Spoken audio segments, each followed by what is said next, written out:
This is 1480 KRAE Cheyenne. Also being heard on translator K266CC Cheyenne at 101.1 FM.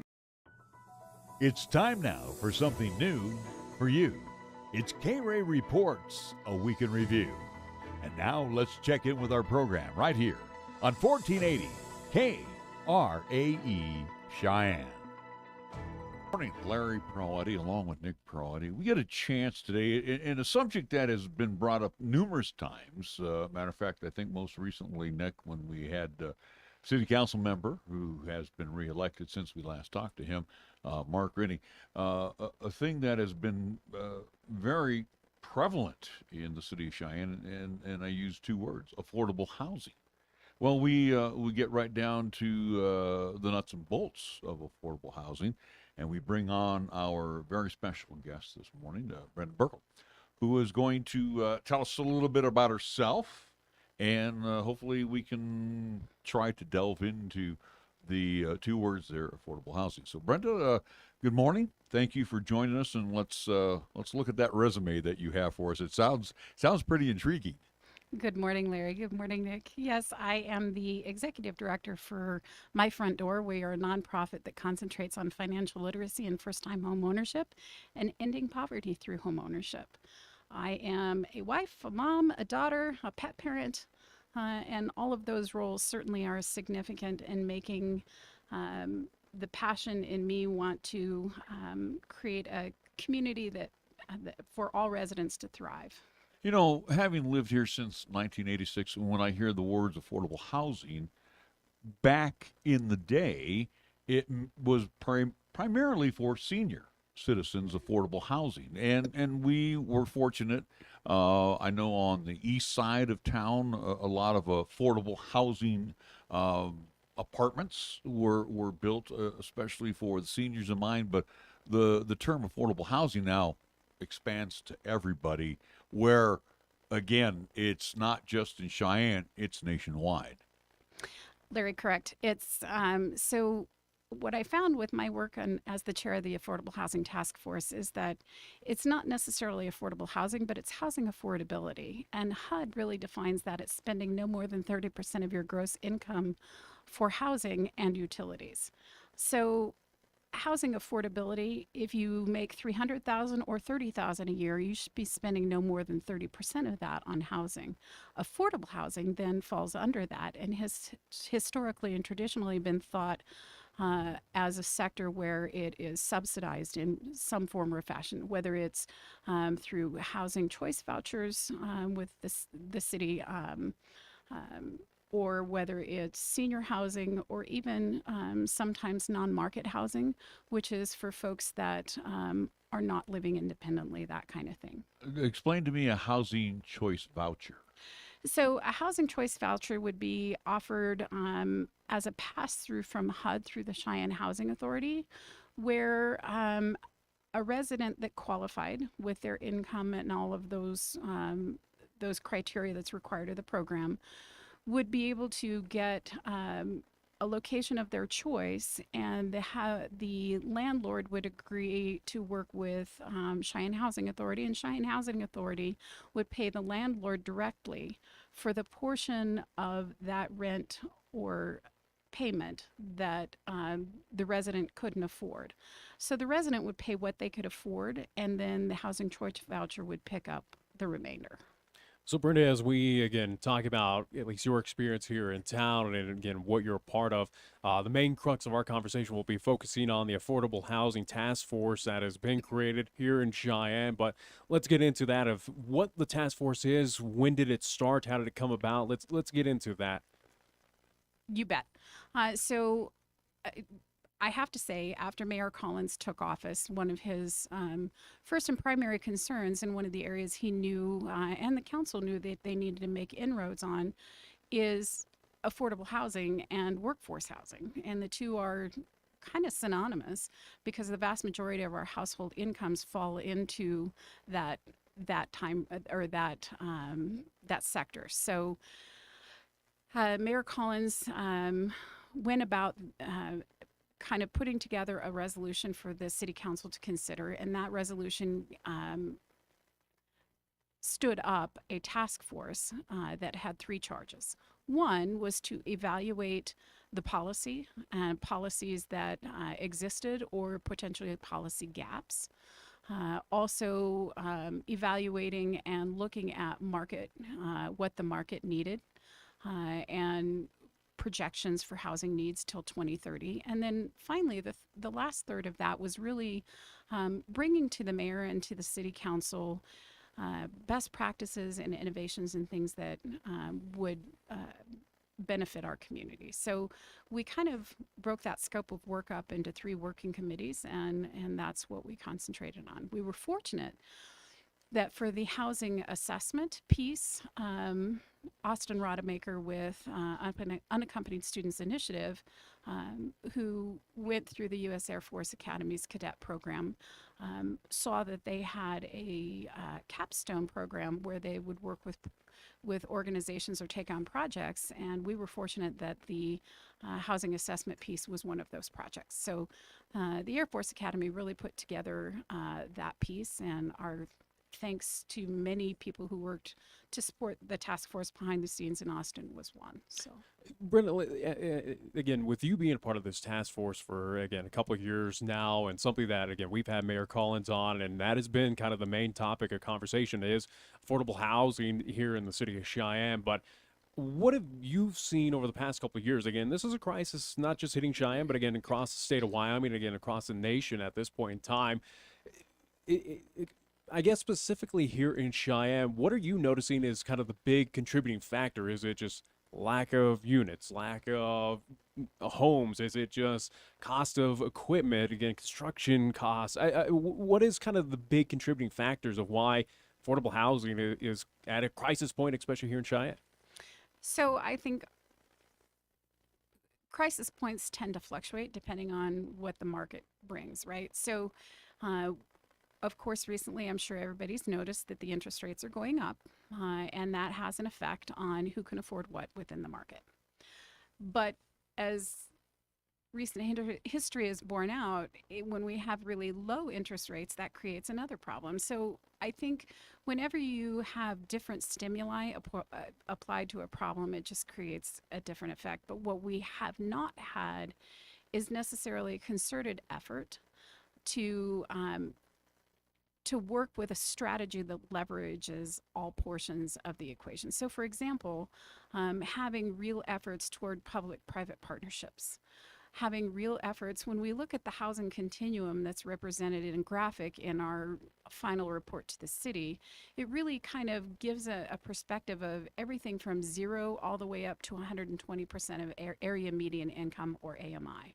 So along every section of that AMI, or your income, is kind of the people who service or work in that sector. So for example, folks who are from 0 to 30% of AMI may at some point find services through COMIA or Family Promise or some of those really good organizations. As you go up the scale, you might find from 30 to 60% of AMI, those are folks that might be working with Habitat. 50 to 80% really is looking at the richest of the poor. So you're looking at programs like My Front Door, which is my program, and getting folks into first-time home ownership. And you see that graphic of the AMI and who serves there, but what you don't see is the overlay on top of how those solutions are financed, right? And so how do we really build that graphic and start bringing in the partners, right? And how do we make that a true public-private partnership? Brenda, let's talk about a comment that Councilman Rennie made. Basically, Cheyenne leads here a very important arm of the city of Cheyenne likes to bring in businesses, and they offer the tax breaks that are not being offered, in most of the contiguous U.S. states.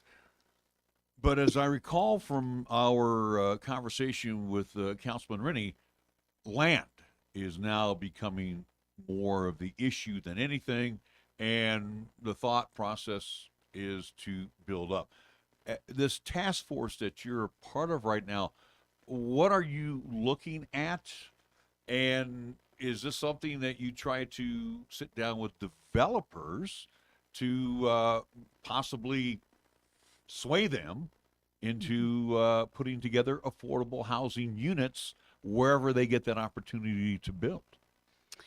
Yeah, so there's a lot to unpack there, but I will say that it's not just up, right? There are lots of ways to think about density. There's lots of ways to think about maximizing land use.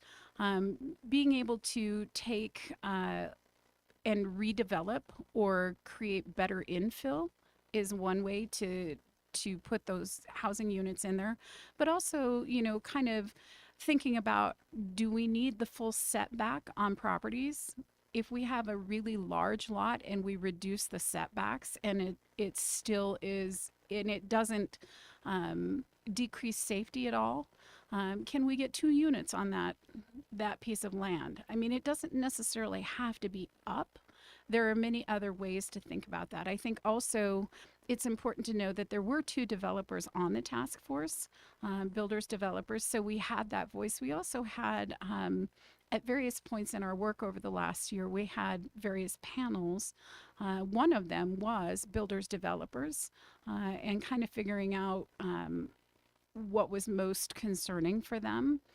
I think, again, yes, we need to develop and develop smartly. So each time we think about large developments, those are typically on unoccupied pieces of land, typically either on the fringe of the city or city adjacent. And we need those. But at the end of the day, we also need to look at redevelopment and infill to kind of keep those city pieces vital and to keep a vital community, but also to encourage livable, walkable communities, which keeps downtown business workforce close to where they work. I mean, there is a lot to unpack, but we definitely need it all. And I have to say that our builder developer partners on the task force were incredible with their insights. I'm going to ask the question why, and hopefully you can come up with the answer to this. I think back to when I first arrived in Cheyenne, what my rent was in a house that was split up into 4 different units, and again, couldn't complain about it.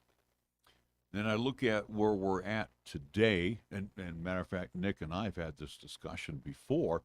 Why are we, and again, I'm not saying that all landlords are, trying to line their pockets, but let's be real honest. Why are we near the same type of rent dollars and cents as the nearby metro areas, Fort Collins, Loveland, Denver? Why are we in that same neighborhood when we are much smaller and it's a little bit less expensive to live here?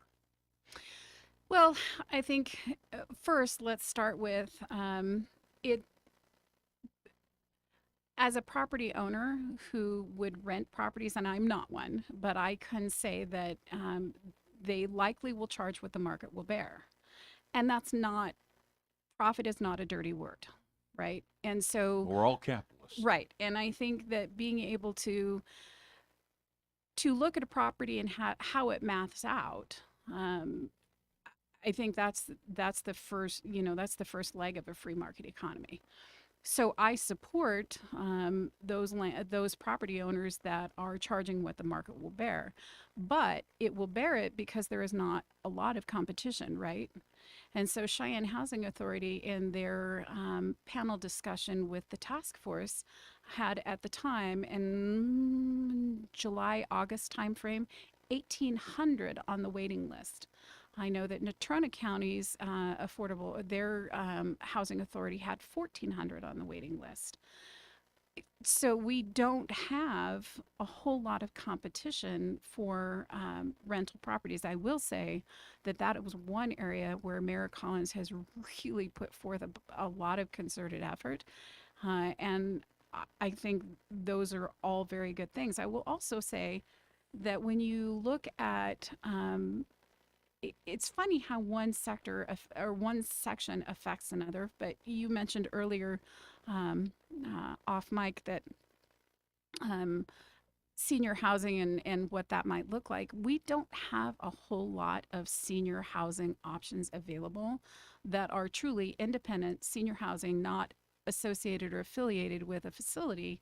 And so what happens, along with the advantages, health advantages of people being able to age in place, you find that seniors are holding on to longtime family homes for longer than may even be comfortable for their ability to care for the unit, simply because there isn't another option that makes sense for them.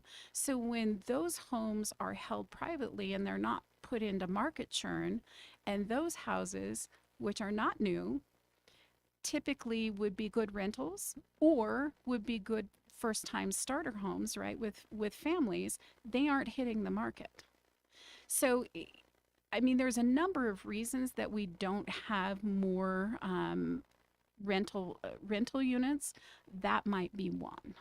We talk about, again, issue of building, especially on the vertical side, again, where we did have Dr. Renigan. Again, you mentioned that with fire departments unable to, at least with their ladders, for at least kind of addressing those fire needs. Again, we can't go higher than, I do believe it was 4 stories. But as you alluded to, Brenda, again, reusing these vacant lots, is that a situation, and again, how much, obviously, again, it's created by Mayor Collins, but is there any pushback or any kind of quote unquote red tape that's kind of delaying these processes, or again, trying to at least, buy up these vacant lots to repurpose them? Is there any difficulty with that? So it's funny what came out of the task force. Some things the city can help directly with, and some are out of their area of responsibility or authority. And so, for example, one of the things that is before the legislative body and the corporations committee is land banking, right? Being able to take vacant, abandoned, or distressed properties and put them into a mechanism, a land bank, that would allow them to hold the properties tax-free. At the same time, they would have the authority to clear title, that kind of thing. So for example, if a property where the owner was a decedent, the process, you had to go through a quiet title process, deal with all of that stuff. In the meantime, that property is sitting, kind of falling into disrepair. But it isn't an eminent domain question, which, by the way, I highly discourage any land bank from getting eminent domain powers at all. And in fact, the draft bill that's before the legislative committee specifically denies that right to the land banks. We're talking with Brenda Birkle joining us here, talking about affordable housing. We will be right back after we take a break. This is KRAE Reports, a week in review, and we have more of our program coming up. Happy birthday to you. Happy birthday to you. So today's your 18th birthday. Hey, Bobby, pretty exciting. Oh, yeah. I've got my whole life ahead of me. School, then a job. I've been waiting for this day forever. And when will you be registering with Selective Service? What? Oh, yeah. I don't know. I'll get around to it someday. Someday? Yeah, like, whenever I get around to it, like, I don't know. Well, Bobby, if you don't register with Selective Service within 30 days of your 18th birthday, you can lose out on college loans, job training, and government jobs. And then you'll be, like out of luck. Bobby, where are you going? I'm just gonna get online for a minute, then I'll be right back. To register with Selective Service, log on to www.sss.gov or stop by your local post office. There. Are you happy now? Very. Hop into the KRAE Time Machine each Monday through Thursday for the golden age of radio, featuring famous radio classics such as Jack Armstrong and Suspense Theater, along with pioneers in the entertainment industry like Bob Hope and Abbott and Costello, along with many other performers who captured our ears many, many years ago. Join us for the golden age of radio Monday through Thursday, 8 until 10 p.m. on 1480 KRAE, also 101.1 FM, and you can also stream all of our programming on 1480krae.com. Are you 60 plus and love to travel? Introducing the Senior Travel Discount Network, brought to you by Low Cost Airlines. Call us anytime, day or night, and save up to 75% on your airline and hotel reservations. We can help you save a ton of money to fly almost anywhere. We have inside discounts on over 500 airlines and 500,000 hotels worldwide. And when you call and mention the discount code 60 plus, we'll give you an extra free night with your qualified air and hotel reservation. Now you can get the best prices on air and hotel reservations with your phone. We make it easy and fast for you to save money and book a trip. Remember, call the Senior Travel Discount Network, mention the discount code 60 plus for your free hotel night with your qualified reservation. Call now. 800-510-7126. 800-510-7126. 800-510-7126. That's 800-510-7126. Your local hometown bank, First Year Bank, invites you to come celebrate the first anniversary of their downtown branch at 18th and Cary. And during the anniversary celebration, come to either branch at 1508 Stillwater Avenue or downtown and enjoy some coffee and cookies. First Year Bank is still offering the best CD rates around on a wide variety of CD products. So talk with Caitlin, Amy, and Lavana today. And for all your commercial lending needs, let Tim, Tad, Stacy, and Spencer hook you up to suit your business needs. First Year Bank, 1508 Stillwater Avenue, and now celebrating their second branch's one-year anniversary at 18th and Cary. We want to be your bank. Member FDIC. We are the key to your cleaning success. The Key People that provides affordable office and professional cleaning services for over 40 years with exceptional customer care. All of our contractors have background checks and are licensed and bonded. We guarantee you a safe and secure service that is tailored to your individual and business needs. The Key People do not impose year-long contracts, and all quotes are free, confidential, and personalized. Call the Key People at 1-800-468-8283. That's 1-800-468-8283. Here's the latest weather forecast on 1480 KRAE. Otherwise, for today, sunshine. Expect the daytime high near 45. Mostly cleared tonight or low down to 22. Continued sunny for tomorrow. We're calling for a daytime high near 49. Tuesday night, mostly clear and breezy or low down to 24. And for Wednesday, mostly sunny and breezy. We're calling for a daytime high near 47.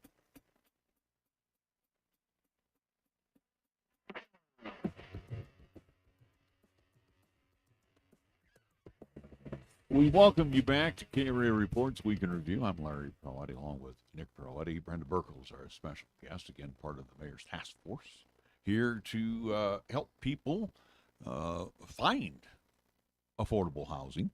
And one of the things, too, that we didn't touch upon, and I'm glad that I brought it up during the break, we think of affordable housing, we think of homes, we think of apartments, but we forgot about the mobile home community. And again, Cheyenne, Laramie County does have quite a few mobile home parks. I don't know if there's land available to, for a potential landowner to turn that into a mobile home park. But let's talk about the mobile home situation. Is that a concern for this task force as well?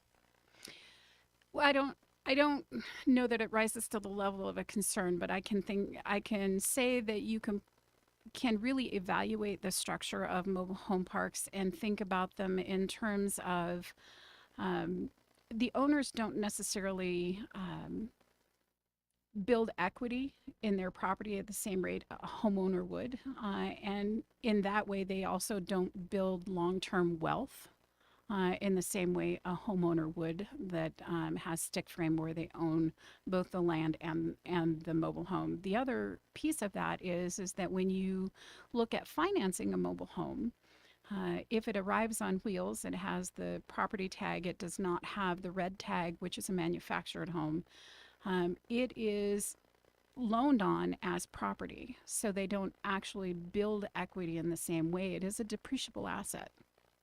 Talking about our various mobile home parks, and again, those that own the mobile home parks, one thing that we do see now, taxes. If you received your tax report from Laramie County, you see that whether your property or not, it has gone up, and it has gone up in value. That's just the way, as you say, the market bears right now.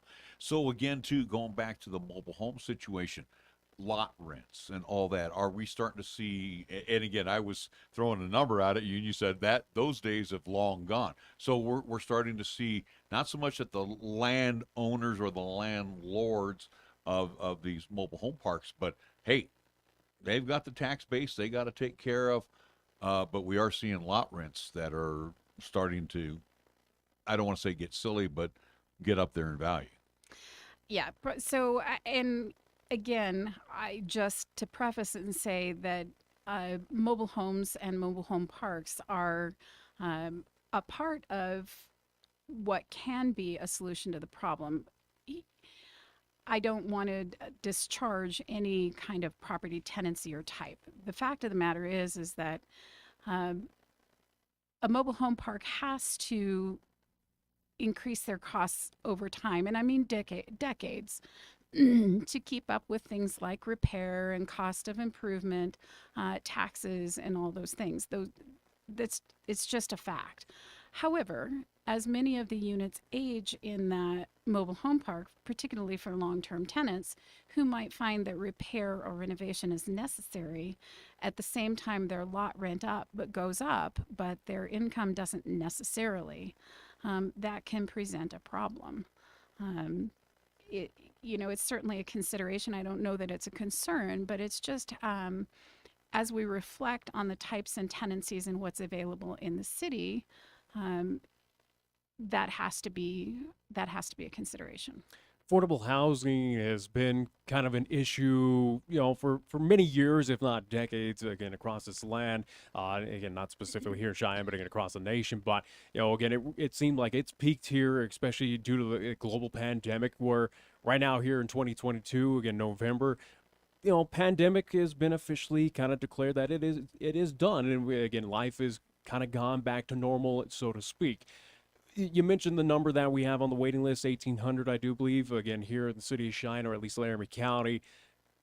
Are we starting to see that number come down slightly, again, a little bit lower day by day? Are we improving? Again, where we stand from 2020 to 2022, are we starting to see that, at least that kind of trend downward, that number is becoming a little bit less and less day by day?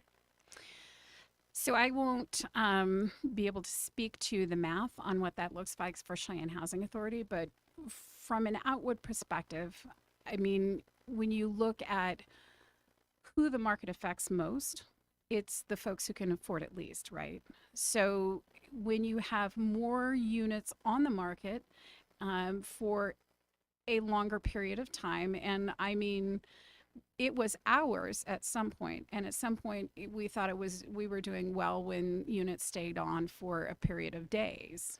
But we might be looking at a couple of weeks where housing is on the market and being viewed.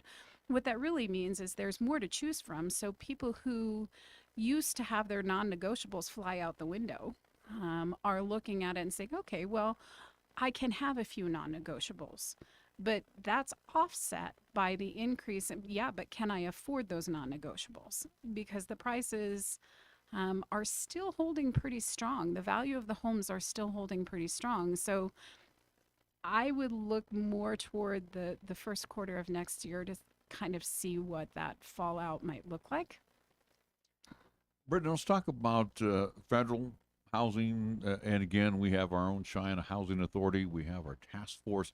Talk about the Fed's interest in markets like our own. What is their criteria to us for housing affordability? And if I gave you a stumping question there, I'll try to make it a little bit easy for you. Again, where it's almost like this particular entity, the Feds, really say, each local area of the country, you take care of your own problem. We're just we're the main arm, but are they the funding mechanism too to help in each individual community? They are, and I'm sorry I didn't quite understand it first. Now I know what you're getting at. So they are Wyoming Community Development Authority, WCDA. They are the pass-through for Housing and Urban Development, or HUD. Right. They are our state's PJ, or project jurisdiction. So everything that comes in federally goes to WCDA for distribution, all of their program dollars. So that would include home funds, neighborhood stabilization funds, CDBG funding, that kind of thing. That was my first home loan, was a WCDA. So yeah, I can relate to that. So again, it's available then to those that come into our community, and that funding again kind of puts them here at square one. The other part is now finding the available properties that it can be applied to. So WCDA does a fantastic job, and I will say that, my goodness, what a difficult job that must be, knowing that the federal government really looks at population and size. So when they think about how they distribute their federal dollars to states, I mean, I think we could probably fit our entire state into a section of Detroit for population. So, you know, the vast majority of those dollars go to states with much higher populations. And WCDA is then required to put together a plan every year, and they really look at fair and equitable distribution over the entire state. So it is a competitive application process for home dollars, and I think they do a really good job, but they have to split up like a piece of a pie, not even a whole pie. So, you know, we can only address what we can address. That's a very small sliver. Go ahead. Talking about the task force again, we mentioned that Mayor Collins at least put this forward, and again, it's been here ever since. You know, again, Mayor Collins does have to go through on a re-election process, again, coming up very soon. But is it something that the task force has been established as a future entity, a part of this, at least for the city of Cheyenne, or is it, if Mayor Collins is gone, this task force just all of a sudden goes away? I mean, what's kind of the stats right now with the city in the task force? You bet. So in our final report, and we did visit with the city council during a work session, we made a couple of really key recommendations.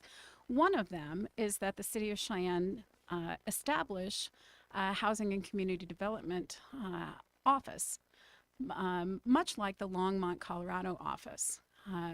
And Mayor Collins has been very proactive in visiting with those folks and figuring out how theirs is structured, so he can honestly duplicate the best parts and avoid the ones that they wish they had done differently. But that was one of our key recommendations, where we can effectively eliminate those silos, right, and start operating under a strategic type of approach, where everything from public-private partnerships to pursuing federal dollars to leveraging other even philanthropic and faith organizations, how can those be leveraged? So having a central office that can help us with that. And interestingly enough, right now, the federal government and the state and the city actually have ARPA dollars that most likely would help fund that through 2026. Based on the success of that office, then you could look for continuing funding. But one of the second recommendations was that the task force be a permanent operating committee for the city that would serve as an advisory arm for this office. So those are some pretty key recommendations. Yeah, when you mentioned final report, I thought, well, this task force is going to wrap it up now. So again, you're looking at the task force to be in play until further notice. But again, the city council, no, you think it's not going to be? So a task force is really assembled with a very specific charge, and in this case it was three items under resolution, and typically a task force will have a time period to complete that, and ours was 1 year. Now, has the city council though basically stepped forward and said, we like what we're seeing? They're in favor for sure, and so is the mayor. But just for transparency and being technically correct, that task force was charged we did complete and submit a final report with the recommendation that be turned over from a task force into an actual committee, a standing committee, and move forward. This might be a tough question to answer for you, Brenda, but again, we talk about, again, you mentioned task force usually has a set time frame, but again, in your opinion right now, and let's, again, you mentioned the legislative process, or at least that bill, and hopefully it does go through and kind of at least helps, at least alleviate some of this affordable housing issue, especially here in Cheyenne, but what is kind of the realistic timeline that these, again, affordable housing becomes plentiful here in Cheyenne? Is this something that's going to take decades, couple of years here and there? What's kind of a good time estimate where folks can kind of see some, at least some positive outlook on housing here in town? So there's not a single catalytic cause, and we have been working on chipping away at this for decades. So I think it's not going to happen overnight, but I think we have a lot of invested partners who want to move that needle and move them quickly. And I will say that I believe the mayor is making very good progress in working with developers, builders, and interested stakeholders, at least for multifamily in the market side of things. And hopefully that frees up some other multifamily that could be for a little bit more affordable rent, but just increasing the volume. I think the affordable or the multifamily is really making inroads. So I think there's already some progress. And I think you can look at several of the mayor's minutes and look at some of the projects that he's been talking about and getting those underway. For the homeownership side of things, you know, I think it really, the minute we start really committing to what we say we want and start putting dollars behind those ideas, you'll start making progress. How much does, And again, we talk annexation. Again, it's been the hotbed topic here in town. But again, we talk about annexation, some of these pockets of the county into city limits, and again, obviously for reasons of police and fire, and again, for those services. But does annexation help affordable housing as well, too, to at least accompany, or at least, again, the task force to help out those pockets? Again, if there are vacant lots out there that, again, are at least, I guess, truly vacant, does annexation also help the task force, I guess? So I think it does. Just simply in terms of streamlining. So when you think about, for example, we can't leapfrog over and develop on the other side of a large county pocket. It has to be brought in first so that we can annex over, which is not the case in every state, by the way. Colorado is actually not that way. But that being said, and I know that there's been a lot of talk about streamlining building processes and permitting processes, which, by the way, the city and planning department, and I know the county are always very committed to, and the city is currently taking steps. I'm sure the county is too, though we didn't have as much interaction with them. That being said, I think absolutely streamlining the process and absorbing those county pockets does have a financial benefit, and hugely so. Final thought from me, Brendan. We want to thank you so much for joining us here today. I'm either a newlywed, I got a family of 4, and again, here we see the job market is so wide open like it is around the country. And again, we do decide to make Cheyenne our home. Besides getting a hold of our friendly real estate agent, what is another avenue folks can get a hold of someone to say, hey, what's available, what's the average, that type of deal? Again, like you mentioned, at least about 30% of your salary. Tell us a little bit who we can reach out to. Absolutely. So I think if you're looking to relocate, there are a number of options available. Certainly, Cheyenne Leads and the Chamber of Commerce are a great resource for connecting you to those those resources, particularly if you are not necessarily capped out at the 80% of area median income, but you are more the 120% or above. I think for folks who are really relocating here and they might be in that maximum of 80% AMI, certainly My Front Door, our community partners with Habitat, Family Promise, any of those folks certainly can provide you resources.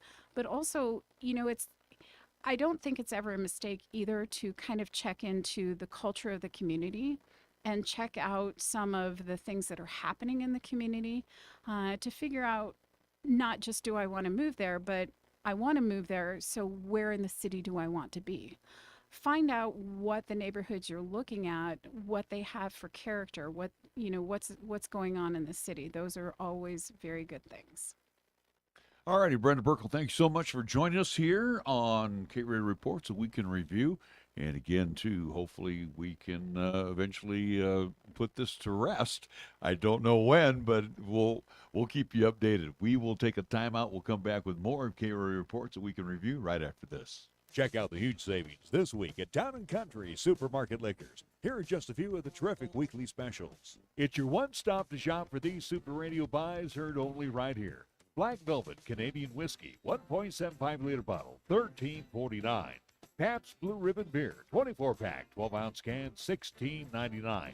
And Busch or Busch Light, 30-pack, 12-ounce cans, $20.99. Town & Country Supermarket Liquors on the South Greeley Highway, Cheyenne's low-price leader.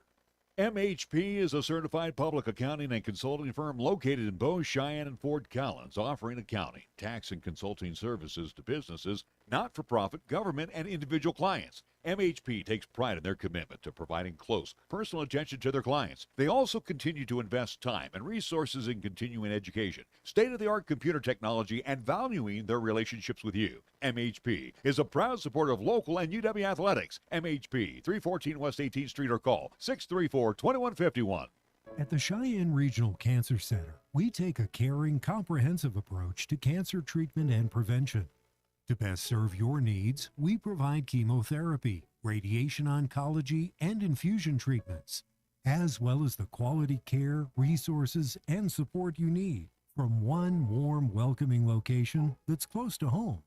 For more about our compassionate approach to cancer care and prevention, visit CheyenneRegional.org/cancer. Treat your taste buds to a warm bagel and Mort's Bagels with your favorite cream cheese. Perfect for the office or perfect at home. Mort's Bagels are always made fresh and delicious daily. They are perfect for breakfast and lunch too. Did I mention perfect? For 3 decades, Mort's has served us with amazing bagels and customer service. Ask about their specialty and seasonal selections too. They even deliver. Mort's Bagels. Treat yourself today. 1815 KRAE Avenue, downtown Cheyenne. For nearly 30 years, family-owned and operated Lennox Auto Body, along with the Auto Glass and Detail Center, has been serving our community with quality and customer satisfaction. It's a pretty simple drill. When you want it done right the first time, call Lennox Auto Body for an appointment at 307-634-6608. Lennox Auto Body at 1020 Dunn Avenue. And the Auto Glass and Detail Center. Remember, it's not clean until it's Lennox clean at 617 East Pershing Boulevard. Lennox Auto Body. No shortcuts, no compromise.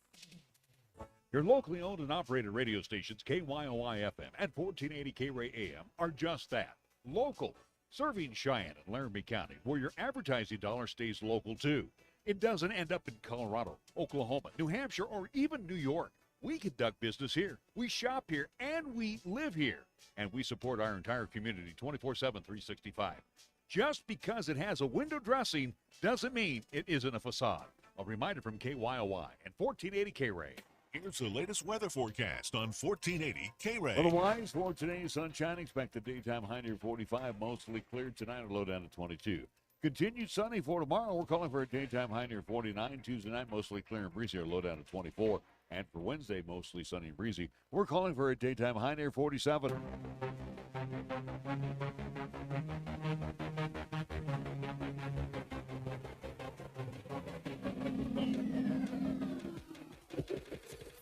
We welcome you back to KRAE Reports, a week in review. Good morning. Larry Proetti, along with Nick Proetti, is getting ready to head into the lunch hour.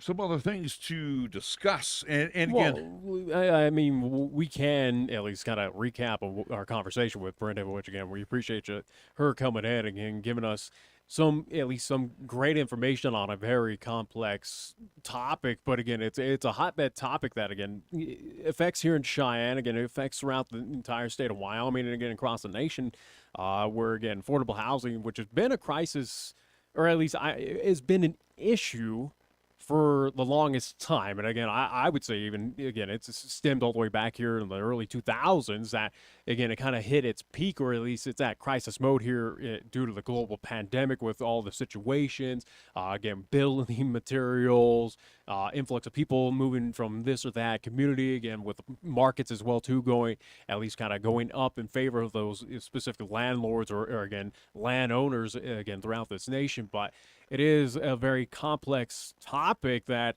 it seems like, again, this task force, which, again, is good to hear that it's not a one-and-done thing, that it's here to stay, or at least, again, we will see. But, again, it's not here we go for 1 year and that's about it. We assess what the problem is. No, the city understands, the city council, and, again, including Mayor Collins, who, again, we've had 2 conversations with him about at least affordable housing, that understands it's an issue, that it's not a night and day turnover around of 1 year is going to make a difference. It might make a dent, but it's not going to be the cure all end all be all situation. That it's going to take some time. But good to hear, at least conversation wise, with Brenda, that again, these vacant lots that we see across town. It is kind of surprising that, again, it's something that I've always wondered, not even just Cheyenne, but again, across this U.S. that I travel throughout, that, again, you see these empty lots, these abandoned buildings where I get everything costs money. You have to go through some sort of, I wouldn't say red tape, but again, it's not something that you can just bulldoze land and then all of a sudden here it is, housing. It takes time and planning and all that good stuff. But again, be interested to see, especially as we look to that legislative session with that bill that she mentioned, that if it does get passed through, it kind of helps move forward, especially for the city of Cheyenne, to go, hey, vacant lot, we're taking over that ownership now, and again, avoiding that eminent domain. Well, you just said they're taking it over. But again, it's something that they're, again, and she explained it. So again, not to jump on me immediately as we're trying to do right now. I'm not. I'm just saying. It's something that, again, they're avoiding the eminent domain, but it's something that this vacant lot has been empty for X amount of time or years. And again, nothing is happening. And again, it's only getting more decrepit. Hey, let us take it over and let us do something with it. And again, including housing. And hopefully that is something that can move forward, that again does help alleviate the situation here in Cheyenne. And again, I wasn't jumping on you. I'm thinking we got a lot of these type of places here in Cheyenne, and again, it's property owned outside. You got a building downtown that could be turned into housing, and again, it's owned by outside interests who don't care but will pay the taxes on it and use it as a loss. I mean, or a write-off. It's basically that. Now, again, to the eminent domain portion of the program, I think when we've had Councilman Rennie on along with Pat Collins, that's kind of a last resort eminent domain, where they take over the property. But again, too, it's not like they get it for free. No. They get it at market value. Which, again, last time eminent domain, again, this at least would be the roundabout. Again, was the roundabout in town over there, at least Converse and Pershing. Again, that was kind of last documented situation just to at least build that. But it is something that it does seem like a last resort. Again, Brenda kind of spoke upon, at least in her opinion, saying, hey, no, I don't want that at all. So it's something that we'll see what the future holds as, again, it is at crisis point here in Cheyenne, but again, it's crisis throughout the entire country at this point in time. But hopefully Cheyenne can move forward, especially with this task force. And again, those bodies that, again, are kind of expertise on this topic that can move forward, work with the city, work with, again, construction, work with getting materials, not cutting corners as well, too. And I think that's also something respectable that, again, we're not looking to, again, just toss up, again, apartment complexes, for instance. We're not trying to go cheap materials to save rent. No, we're going to use not high end, but again, standard quality materials to build this to make sure that it's nothing that's going to become decrepit or again an issue for those who rent or again own whatever property it may be. So again, respectable, but interesting to see again, year from now, 2, 3, a decade from now, is this going to be an existential crisis that goes on for, again, it has a ripple effect for a long time, or is this something that state of Wyoming, city of Cheyenne, this task force can kind of come together at a point in time and find a way to say, hey, here's the problem, here's how we're going to address it, and this is hopefully will alleviate it. Well, and if I look back about 20, 15 years ago, I'm going to probably go with the earlier 20 years ago, we had a big boom going on. Look out at the east side of Cheyenne. Homes came up aplenty. There was also apartments that also came up. Then you had some senior facilities that were built. Yeah. I mean, the east side, and again, you're still building on the east side as well now, too. Same with the south side, too. But again, where we've had Dr. Margaret Crespo on, and we've had various community folks come in here, CPD, Laramie County Sheriffs, where you are trying to get people to come to Cheyenne and work because we've got the jobs available, but also, too, I am a family of 4 or I am recently married, that type of situation.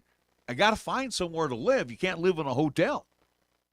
And again, also, too, as she mentioned as well, and again, we will also, too, have the pleasure of speaking with United Way of Laramie County coming up next week, at least on KRAE Reports, to talk about what's upcoming for them. But also, too, again, we mentioned, again, Camilla Shelter. Again, we have a lot of, especially for the lower income folks in town, again, those needs and wants, again, those resources for them, which, again, you got to imagine getting pretty stressed at this point in time, if not already stressed, just with the issue and the crisis that's happening, especially here in Cheyenne, that, and again, not making it about the older folks, but again, Brenda kind of brought up a topic, or at least brought up the situation that, again, holding on to the property, which is causing a little bit of the issue. So it's something that, again, part of that baby boomer generation, again, as their time does come, does that alleviate the issue that as they move into, again, retirement homes or again into whatever, moving out of those properties, does that become a big chunk of at least helpful part of the solution? Who knows? But it's just interesting to see where we stand at Cheyenne, and is it something as well? And again, we've talked with Dr. Rennie, we've talked with Ken Escobel, we've talked with Pat Collins a couple times here on the show, where again, we're bringing in these new businesses, we're bringing in these headquarters, we're bringing in these distribution centers here in Cheyenne, which is all fine and dandy, but again, to those who come into town, again, we talk about the Sheriff's Department, we talk about CPD. Is Cheyenne really that attractive as it was a couple of years ago to come into town where, houses, granted they reflect the market, rents, they reflect the market, if not a little higher. Would I rather live in Denver where salary might be a little bit better and I pay the same amount, or Fort Collins, or again, I basically, I guess what I'm getting to is other cities, as we are kind of on par, if not a little bit elevated compared to other communities, especially here in the Rocky Mountain region, are we starting to lose out would-be participants or, again, job seekers to other cities that, well, if I'm going to pay this much, I'd rather have a nice view of the mountains right down here in Fort Collins. Well, and I think you make a good point, but also to go to the opposite side of that point, they're also building on top of each other right now. Again, Fort Collins, Windsor, Loveland, basically that's all together right now. I mean, let's be honest, though, those areas, though they have land, though it's not power packed as what Denver. It's but it's starting to, the land grabs are starting to get taken up. Same thing. Well, if anything, you're building east across I-25, where again, with the Windsors and again Greeley as well too. But if anything, again, that's what you're kind of seeing is that development is happening more on the east side of I-25 down there in the Colorado quarter. But again, the attractiveness to Cheyenne. We do have the room. We have the friendly tax base, and having our conversation with Mayor Collins, who is a former business owner or is a business owner. No. We are business friendly. So again, to those that want to come to Cheyenne, you definitely want to you know, you may not make the scratch like you make in Denver, but then again, too, your expenses are going to be probably a lot less than Denver, and I might be wrong. But I think it's a question of, again, of those salaries that might be a little bit more higher in Denver, and the cost might go at least hand in hand as well too. But does it equate kind of similarities to what we offer here in Cheyenne? And again, that's become kind of the attractiveness then of, do I want to live in a major city close by a major airport? And again, where they have sports, they have entertainment, they have the mountains next to them. Again, it's this and that. Again, you kind of equate to that. Are we losing a battle, so to speak, to, again, these major markets, especially with those job seekers or, again, looking to relocate? Cheyenne's not as attractive to. And again, I use Denver, but again, Fort Collins. All right, but again, affordable housing down there is through the roof. I mean, let's be real honest. I've seen homes, and yes, they're a little bit more pricier, but again, I see, especially you go to northeast part of Denver, again, around Henderson, Brighton, that kind of area where they are developing pretty quickly around, again, 144th, 120th, again, going towards DIA, that they're offering homes for under $500,000.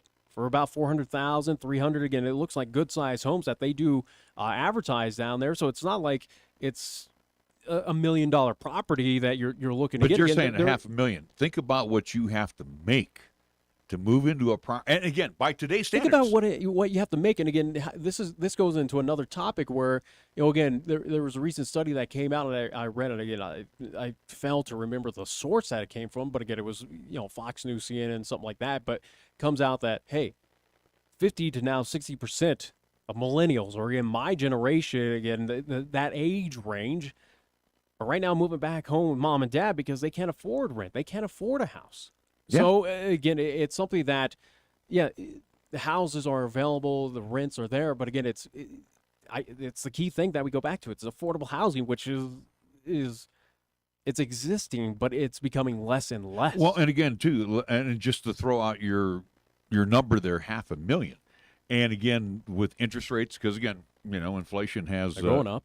Yeah. So again, I don't think even if you had a great credit score, you're going to get hit with a pretty high rate right now. But again, think about a $500,000 payment note you're going to have to make to the bank, whether it's a 30 or 20, 15, whatever the case may be, and how much you put down is another portion of the equation. But it's going to be interesting to see if $2,500 on a $500,000 home, and I might be off on my number. Well, again, that was a higher end. I wouldn't doubt that Denver, and again, throughout the Front Range, and hell, even probably here in town, again, it's going to have an exorbitant, at least, cost for homes, and again, sizes and land and acreage probably are dependent or again fluctuate throughout. But again, it seems like Denver is not making all homes $500,000 starting price. No, there are 200, 300, again, who knows? Again, I have not looked at that market down there, but it's nothing astronomical as probably trying to buy up home ownership or, again, apartment rental in New York City, Los Angeles, San Francisco, any situation like that. So, again, it's going to be very curious to see if not even just Cheyenne, but again, the nation as a whole, if we hit that housing market bubble as Las Vegas kind of experienced a couple of years ago, where again it just pretty much burst out there, and they are slowly recovering, but again they're close to it too. But are we as a nation going to experience that? We're again, especially as we're heading towards a recession, and it seems like that is kind of inevitable right now with just trends and again inflation, that folks are going to start defaulting on those loans. Yeah, or foreclosures. Again, who knows what's going to happen? It kind of has that feeling that it could be a scary situation here. It is pretty serious, but also too, though, Nick, and I do debate you on this. Not the $500,000 homes, but I don't think you find homes anymore in that $250,000 range. I mean, again, all like you said, materials, labor. Again, look to Northeast Colorado, and again, if you drive on an E470 coming home from like DIA, again, they're advertising, again, northeast portion of that Denver metro area, again, about $350,000. And it's probably half the size of our home, of our current home. Who knows? No, I'm just saying, again, you want to get, I look back to when your mother and your sister and we were all together and where we lived at. We outgrew our home. A family of four, we had to go bigger. And again, too, you're looking at, again, couples. I don't know whether, I don't know whether they want to have children or not, but let's just say for argument's sake they do. Well, if you get into these starter homes are very pricey right now.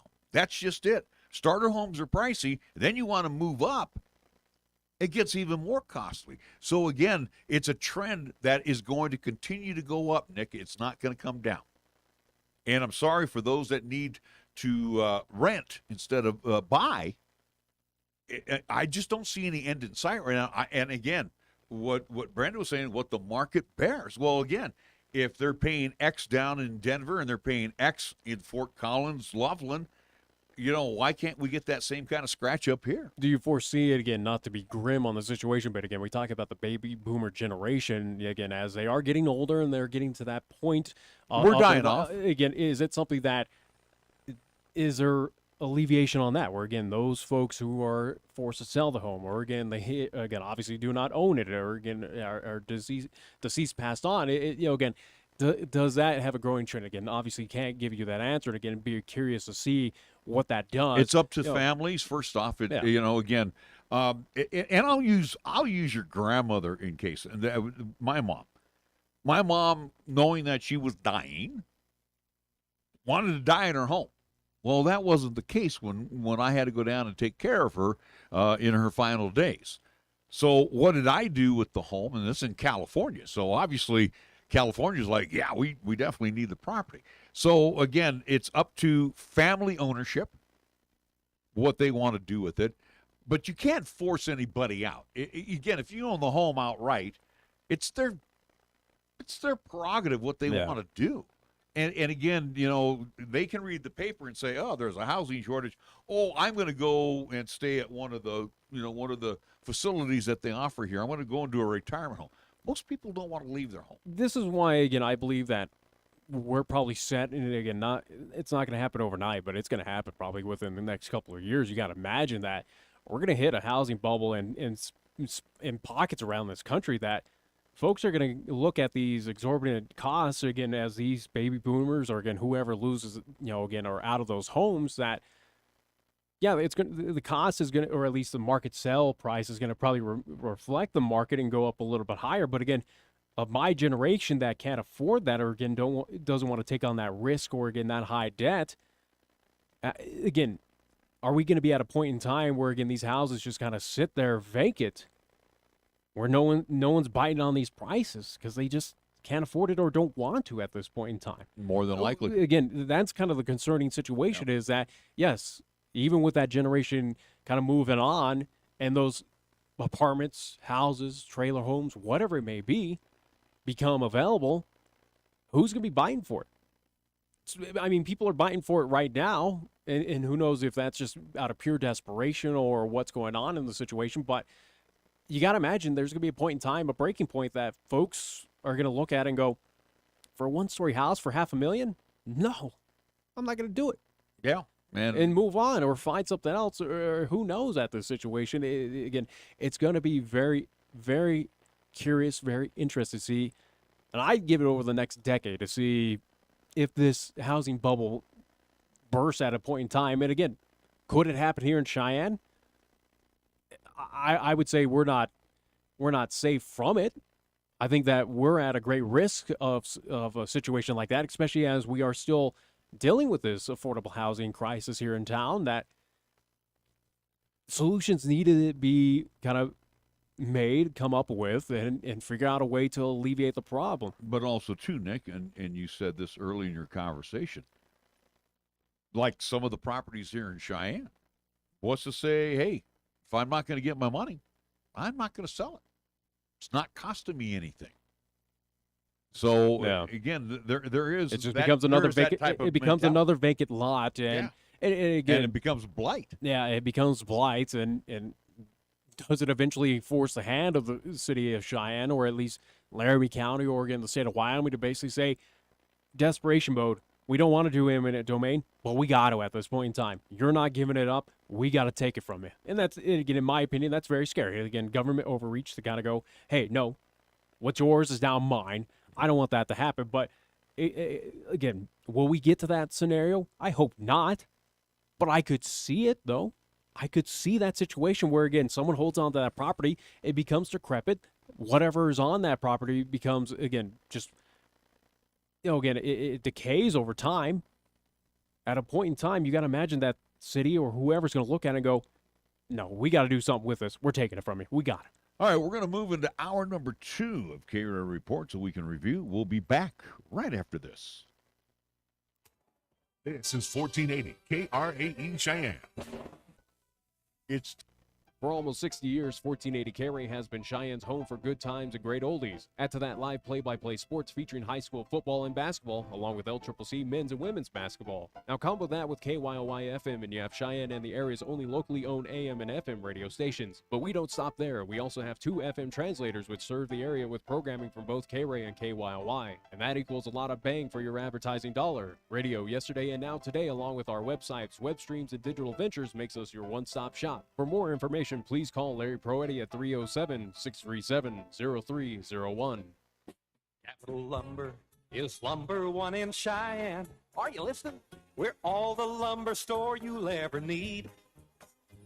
For electrical, plumbing, paint, and tools, lumber and hardware, we're for you. We're out to earn your business, yes indeed. Capital Lumber is lumber one today. Are you listening?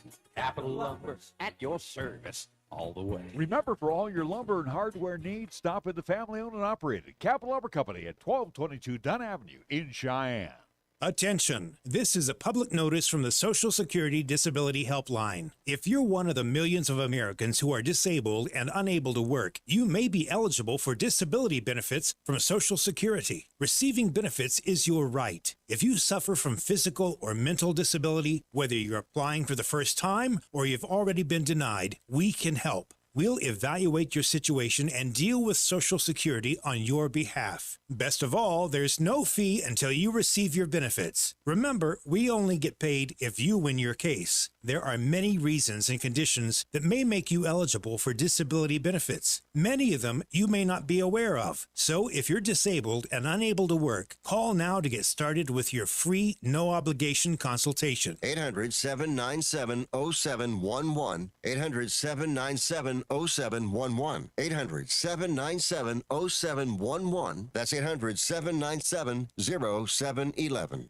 MHP is a certified public accounting and consulting firm located in Bow, Cheyenne, and Fort Collins, offering accounting, tax, and consulting services to businesses, not-for-profit, government, and individual clients. MHP takes pride in their commitment to providing close, personal attention to their clients. They also continue to invest time and resources in continuing education, state-of-the-art computer technology, and valuing their relationships with you. MHP is a proud supporter of local and UW athletics. MHP, 314 West 18th Street, or call 634-2151.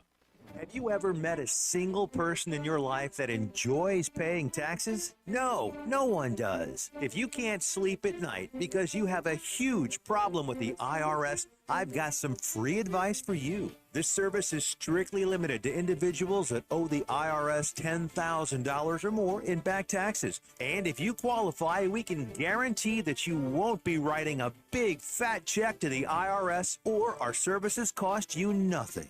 The first 100 people that call today will get a free tax consultation worth $500. Stop worrying about your IRS problem. We can help you, we promise. Call the tax doctor right now. I mean right now, to learn more. 800-368-1307. 800-368-1307.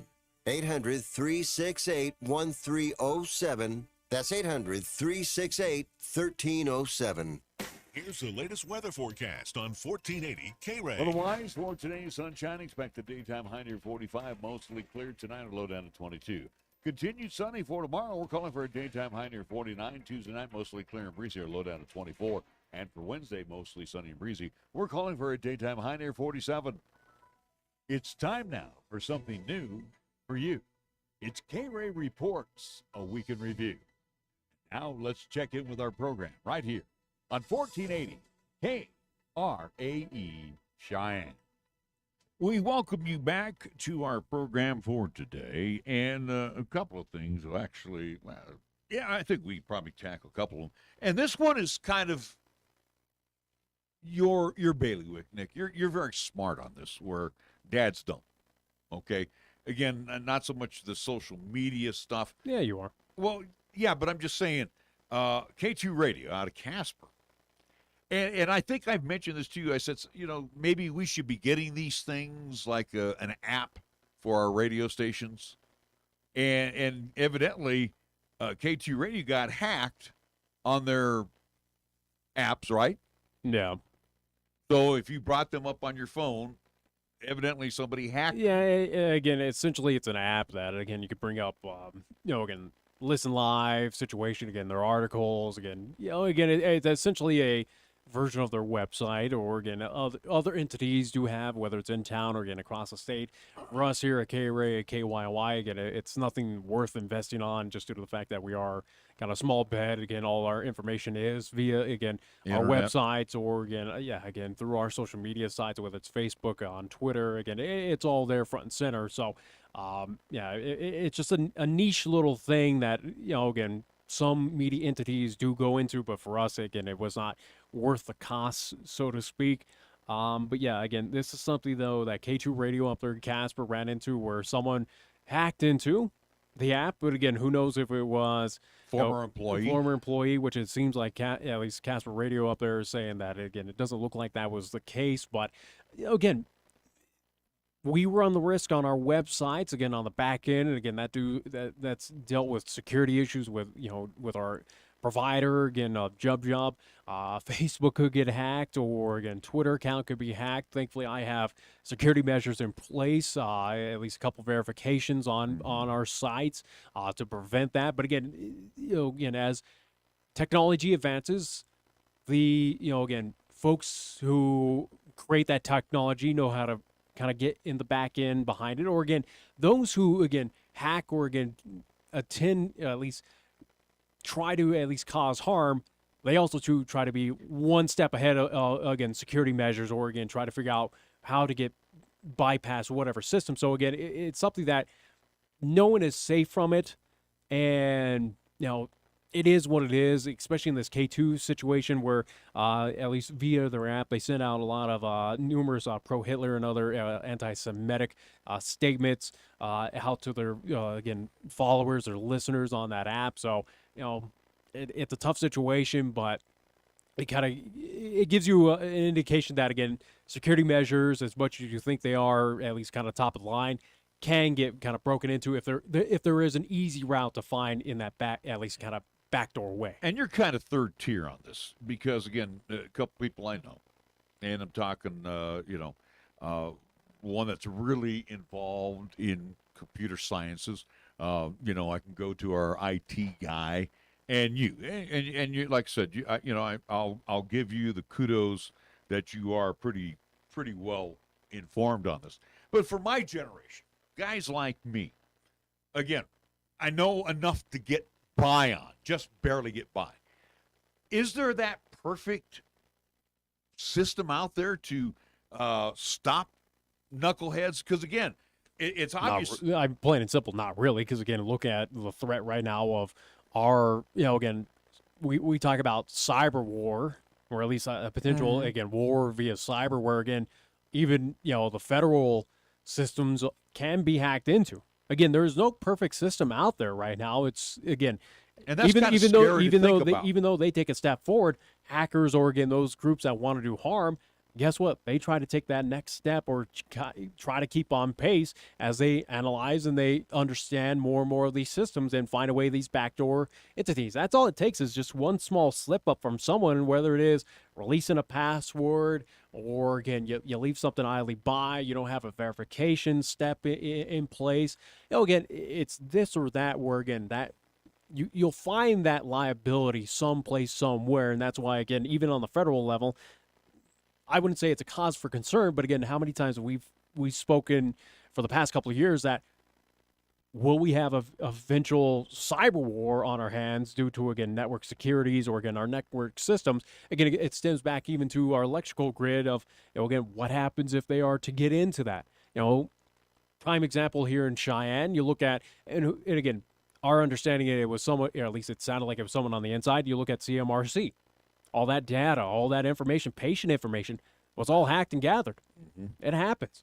It happens from local entities to, again, go back a couple of years ago, Target. Some of those brand names, again, they had all their information, the credit cards stolen. Sony, with the PlayStation 3 the again. credit people. Yeah, well, I don't know what Equifax or whatever. Yeah, Equifax again. That huge at least hack. So again, you can be as safe as you can be, but again, just realize that one slip up, one entry point, and you can be vulnerable. It's interesting because, again, small timers like me, worried about virus, Trojan horse, that type of deal. But in today's society, and stop me if I'm wrong, these professionals that are devastating a lot of these computers right now, are they actually sending a program along to infect these computers and again to devastate a computer? What do you know about all this stuff? Because I don't. I'm far from expertise on this, but again, yeah, it can be a very various situation again of a program that sits. And again, we at least the main one that's kind of popping up right now is again via a virus. We're setting up programs that again hide under again system software information, or at least detective situation where again it's been again especially on phones right now, where the understanding is that you get a virus on your phone, sets up a backdoor kind of at least program that is now using your power, using your at least data, using this and that to mine Bitcoin to the individual, at least on the back end. So again, it can be a program, it could be just altering lines of code. Again, it just depends on what you access and what's being sent over again internet, or at least kind of that network structure. So it varies on various ways. So in this situation with the app, could it be the app developer that caused this? Again, a rogue employee on the back end that had access to the credentials. Again, could it be could it be an employee that had the access, slipped off, sent it in an email? Again, there's a million ways that this could have happened. Well, and it's almost a case where man is out to destroy man. Because, again, too, we've always had our suspicions that Big Brother, which would be government, able to, tap into our phones and see our text messages or who we called, that type of deal. Now you got Joe Schmo in whether Russia, China, India, in Los Angeles. This is not an international incident that happened to K2 Radio and Casper. But I understand that. But I'm just saying, I'm going further beyond that because, again, people my age don't understand it. That's what I'm trying to explain to you. We don't understand it. We are still susceptible to just the simplest of a hack. But I'm just saying, again, what happened for K2 Radio Up and Casper, this could be a situation that, again, whoever was in charge of their social media or had that information could have slipped up. And I don't know how that information is stored. Hence the reason why for you, at least give an example, at least in reality here for KRAE and KYY, you do not know the websites or the social media passwords or account information.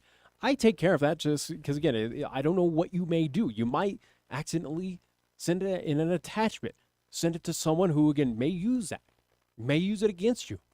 Again, could that be a relative of an employee up there that saw that information and wanted to have fun? Because it sounds like all this was more so to cause harm. It wasn't a blackmail situation for money out of the radio stations up there. It was more so of, we're going to cause a little harm. Yeah, and who knows, it could have been just that good old-fashioned prank put on them. I think we're past the pranks because, again, when the headline of the two alerts. Again, there are people out there that are going to do something like this that, again, they think is funny. Well, the headline of the series was swastikas with the headlines, "We hate Jews and Hitler did nothing." I don't think that's a prank. I think that's actually that falls under hate crime right there. Again, you're not understanding the situation, though. Again, where I say prank, though, it's someone that is on the outside trying to essentially troll the radio stations up there. They're trying to, again, they think it's funny on their end to, again, put this out there to make it seem like as K2 Radio was a hateful entity out there. Now, I recall many years ago we had a troll like that when we were over on Logan Avenue. This goes way back. And our guy Mark caught it. And I think the troll was out of Russia, if I'm not mistaken, because he brought up all, and again, the guy's smart as a whip on this stuff. I'm not. And we were just sitting there going, wow, look at this guy. He tapped into our computer because he was erasing songs. So again, it's scary stuff out there. And even to K2's point, whether it is a prank, as you say, and again, hopefully it's I think plain and simple, it was someone that wanted to have fun, wanted to do something mean and cruel, and just did it. I don't think this is blackmail. I don't think this was for money reasons. Could it be a rogue employee? Again, Town Square Media out there saying that's not the possibility. But again, who knows after whatever investigation they may do internally on that one. But it's something that could it be a rogue employee that was just, again, thought it was hilarious at the time, who wanted to be mean and evil? Or could it be an outside entity that got that credential information, whether it's passwords or again login information, and just said, hey, I'm going to have fun with them, and I'm going to do this to make them look bad. Who knows the situation? But I think that's plain and simple. That's what it is. I don't think it's anything, I don't think it's international forces. I don't think it's money reasons. I think it was just plain and simple. Someone was just trying to make K2 look bad and be mean and hurtful. Plain and simple. Well, K2 has kind of, correct me if I'm wrong, I think they've corrected that situation right now. So I don't know what you're talking about. Well, what are you alluding to? Well, after they got hacked, the anti-Semitic posts are no longer happening. That's what I'm saying. Yeah. Okay. All right. We're going to take a timeout. We'll come back. We have more news, KRAE reports that we can review. We're back after this.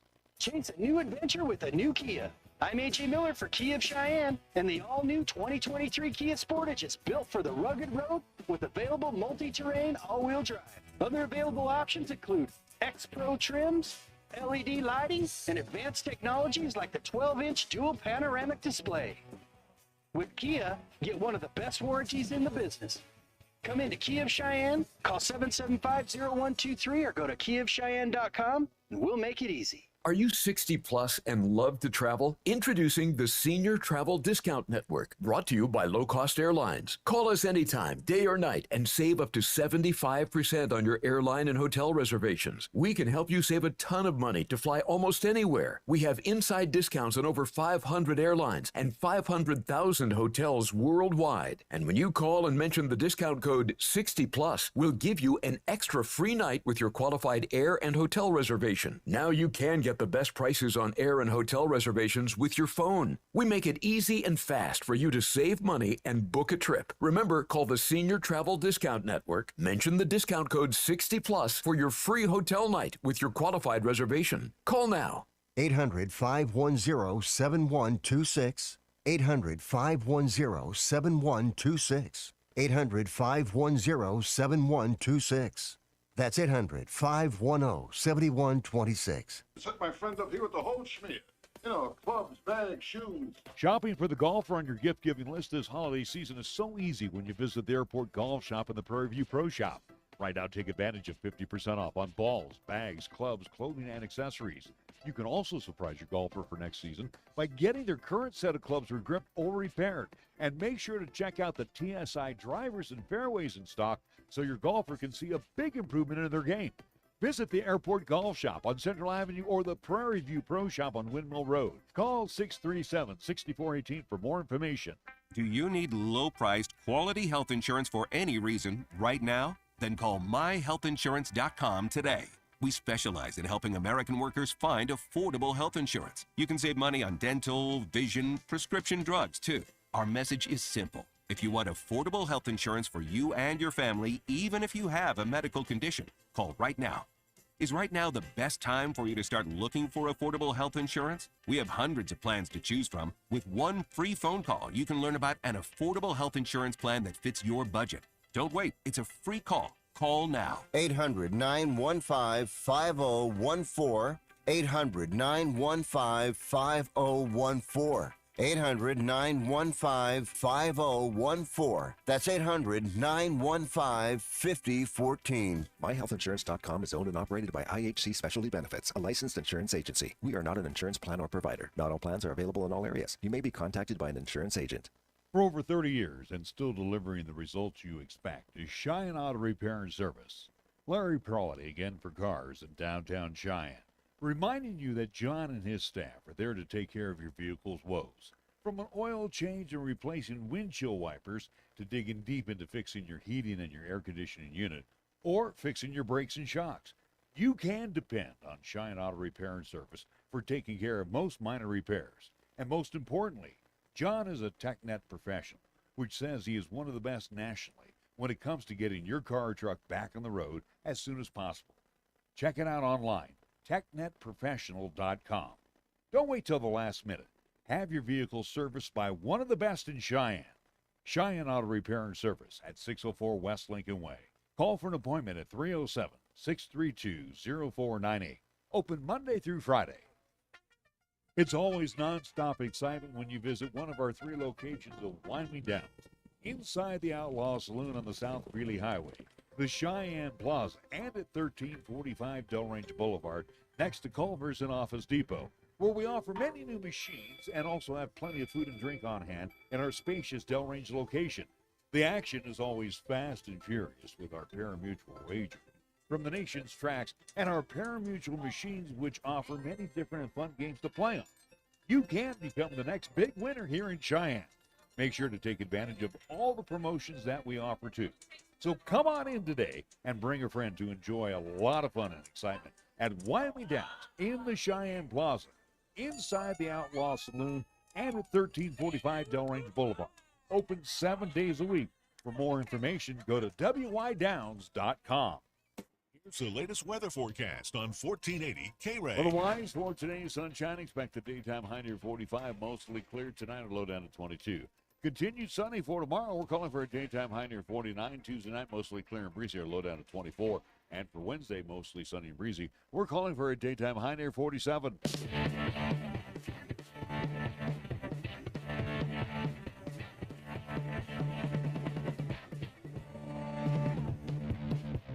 We welcome you back to KRAE Reports, a week in review. The Wyoming, and again, this is courtesy of the Cowboy State Daily, the Wyoming Grand Old Party, GOP, not happy with Cynthia Lummis' support of gay marriage protection. Now, before we get into this, Lummis, who's the Wyoming junior U.S. Senator and Republican, voted last week to entertain a vote on the Respect for Marriage Act, which would ensure same-sex marriage legally across the nation. Her eye shows early approval of the bill, but is not the official vote on its merits. So, again, she said, yeah, let's go ahead and vote on it. You have my support, but not... It's a vote for a vote on the act. Vote for a vote, yeah, exactly. Which is just the dumbest thing ever. But either way, again, it's something that... This is where I got a big issue with the GOP, at least the leaders here in the state of Wyoming, that, again, you have an issue with this?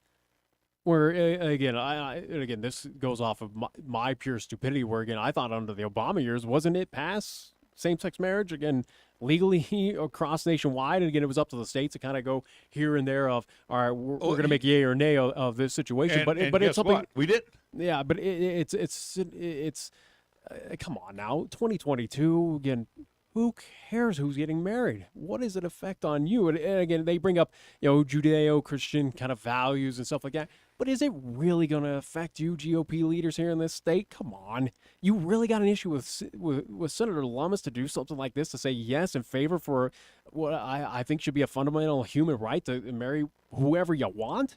Come on now. And again, ridiculous. You don't realize I get what state we live in, but this is ridiculous at this point. Again, 2022. And who dominates the state politically?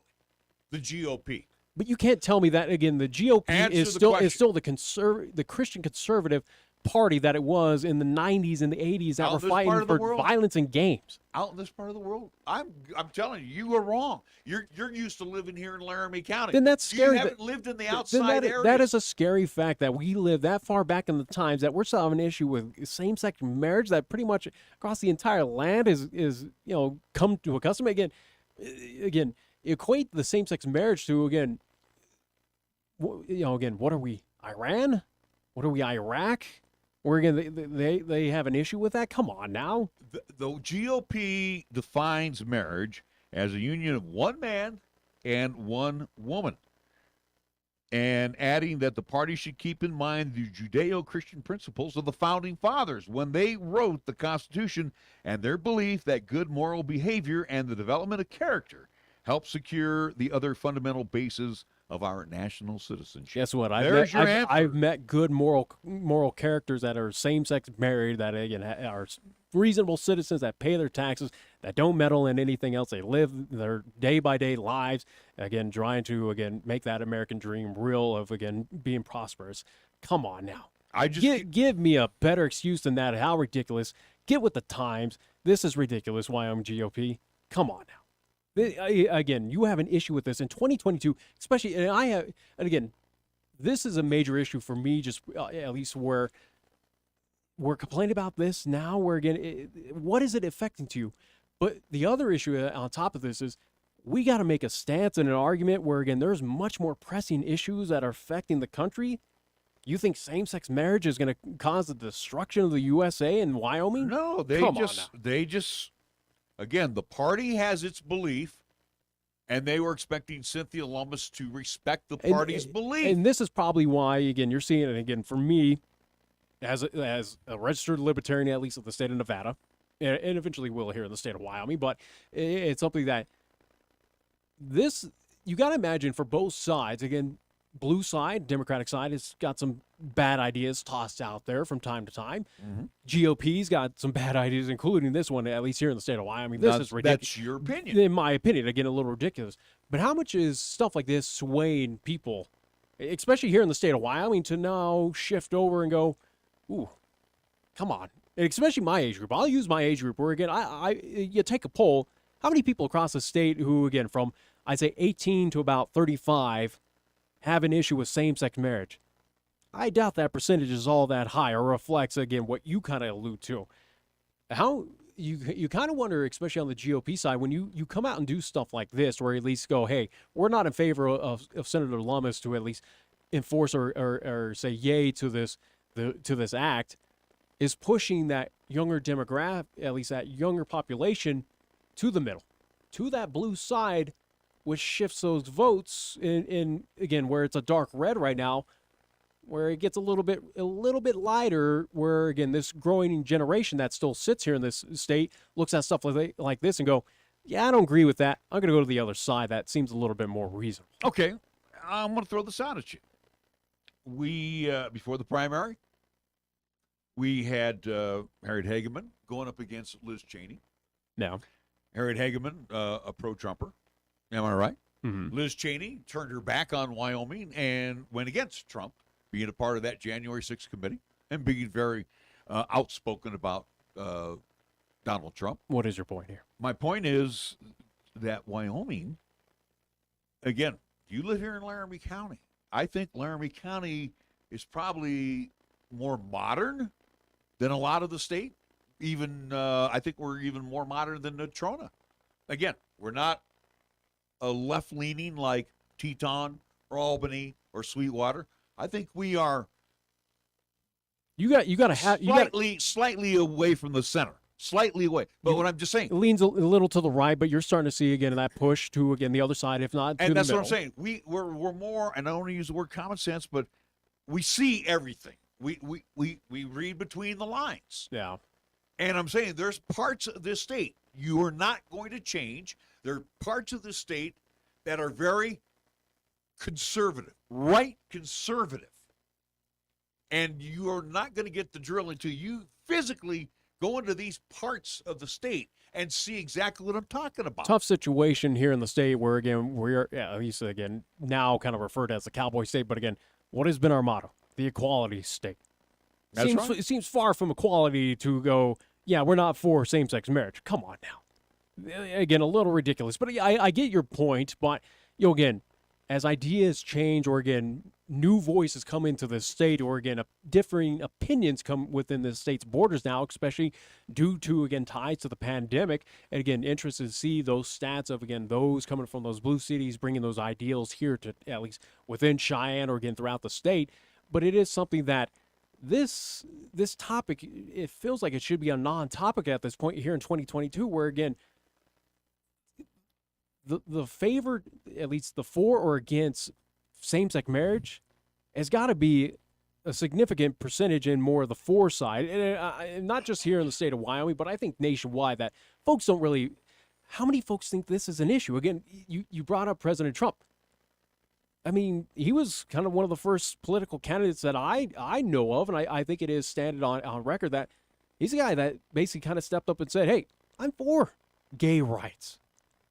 I mean, again, you look at the iconic picture of him, hugging the rainbow flag that is synonymous with again, the LGBTQ plus, again, whatever the anagram is. And we don't have to agree with everything. But I'm just saying, though, he's also to an entity that said, hey, I stand for gay rights. He went on, again, when he was accepting that position as a Republican candidate, said, hey, this is where I stand. But I get where you're trying to put, but again, this here in the state of Wyoming feels like it should be a non-issue. Why for the GOP party thought this is the hill that they wanted to die on? And again, to fight against same-sex marriage. Here's another hill that the GOP will die on. Do we smoke marijuana here legally in this state? Who knows in my lifetime, but yeah, if that ever becomes a reality. Again, there are a lot of things that will not be a part of this state, because the GOP is pretty strong. And again, but I don't care. This feels like it is older GOP, those Christian conservative ideals that, again, were brought forth 60s, 70s, 80s, 90s, as we were fighting violence in games as well, too, which is ridiculous. But it's something that, how much does this hold true of kind of that older GOP population, that older Republican, representation in our House and Senate here in the state of Wyoming? And again, we talk it again, not to be grim once again, but it's something of once that generation kind of moves away, gets out of office, and we get that new blood. And again, if it is Republican blood, again, good on them to at least get those seats. But is this something that's going to be a battle that's going to go on forever here in the state of Wyoming? I think that, again, I think more people on both sides of the aisle see this as a non-issue and said, yeah, I think same-sex marriage. I think you're seeing the new Republican Party. I do not think the new Republican Party is battling against same-sex marriage. Let me finish. You are seeing the new Republicans that are younger, are coming from family values, family traditions, that believe in certain Christian Judeo type of philosophy. I'm not saying I'm that person. I'm just saying some of those that have been elected now to national office, or those that have been elected here in the state, you're seeing they come from family generations that were brought up with certain values. And again, they are not going to step away from their values to be a part of the country. It's worked fine for how many years in this part of the world, and we don't need it. That's their philosophy. So again, what is normal to you, Nick, is not the norm. To many others. It's not the norm to 3/4 of this state. Sorry. But it's ridiculous at this point in time. And you're not going to change them either. I get that. Again, you can't change a lot of folks' opinions at this point in time, where, again, we hold, again, this kind of team philosophy regarding politics. But this seems like, again, in my opinion, a non-issue across the board, where, again, why, again, and that's why again, for a human, for an individual right within the United States of America, why should the government tell you who you can or cannot marry? I think it's ridiculous. I mean, especially here in the state of Wyoming, again, in the equality state, and this is the Republicans' hill they want to die on? Come on. This is a little ridiculous. I think what the GOP is upset with, and again, they're clearly upset. Again, you outlined that, again, their philosophy is the Judeo-Christian, at least philosophy. And again, too, Cynthia Lummis is she's conservative. I don't want to say ultra. She is a conservative voice. Yeah. She is a conservative voice. Cynthia Lummis, I'll give her credit again. As much as she got the R in front of her name, she holds. She's kind of more on that I side. Again, she can kind of pull from both sides. No. You might want to look back. Again, it's not heavy one side, but again, there have been stints that she's kind of gone across that I aisle. disagree. She is Republican to the bone, and clearly not. If again her own party within the state says, "Hey, what you're doing here is non-Republican," they're just disagreeing with her. Okay, this is just a vote to a vote. She's saying, "Hey, yeah, let's go put it up for a vote." Yeah, but she didn't say she agreed with it, did she? Is this something that's going to all of a sudden here in the state of Wyoming, the GOP, again, those representatives, again, if this moves forward and she still votes and that Respect for Marriage Act gets passed across the nationwide, all of a sudden we're going to, again, ostracize her out of the party here within the state border limit? Probably not. They're just similar to what happened to Liz Cheney of, again, hey, you're not a part of this Wyoming GOP. They're just reflecting their disappointment in her. Just, again, we'll look back on this point. Again, if this act does move forward, she does vote, again, in favor for. I'd be curious to see if the Wyoming GOP says, and then also, too, not a representative. She voted to vote the vote. Point is, she may vote no.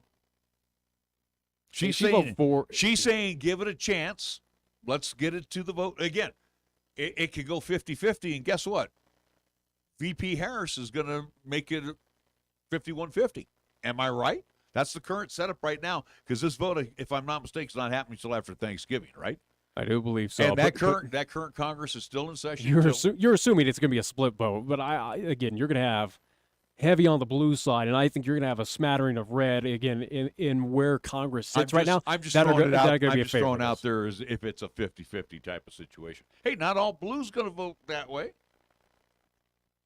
Wouldn't they? There's some moderate blues out there. I guess. So, again, I'm just saying, just for argument's sake, 50-50. I doubt it's going to be a split vote if it gets to that point. Okay, well, let's just work with me. 50-50, Harris makes it 51-50. Done. Over. It's going to be across the line. I'm just saying, what are the ramifications if we're having an issue for a vote on a vote here within the state borders of the GOP party? Again, if this goes forward, Lummis does vote at least in favor of it, and again, it does get passed. Again, do we have a similar situation as Liz Cheney found herself within this border of again? All of a sudden, this Republican Party here says, "No, you're not part of it." No, all they're doing is saying. I don't think it's out of the realm of possibility. No, I don't think. I think you're wrong, and I'm going to say the GOP is disappointed in her vote, and they're letting her know from their party platform. Well, then I'm disappointed in the GOP party here in this state that, again, you have that issue that, again, you're still set back 30, 40 years ago where, again, we've got, at least the Republicans, it seems like the Republican Party has kind of moved past that Christian conservative. You can still hold those values, but, again, that is not what kind of drives the force. You're living in the right county, but you're not in the other outlying counties. That's what I'm trying to tell you. The ones that are strictly GOP counties. Again, show me the population rate of, again, who believes in that valley. Be curious. Not saying it's nothing or anything at all, but again, it's something I'd be curious. If you put that to percentage a statewide vote, I bet it loses 2-1. No.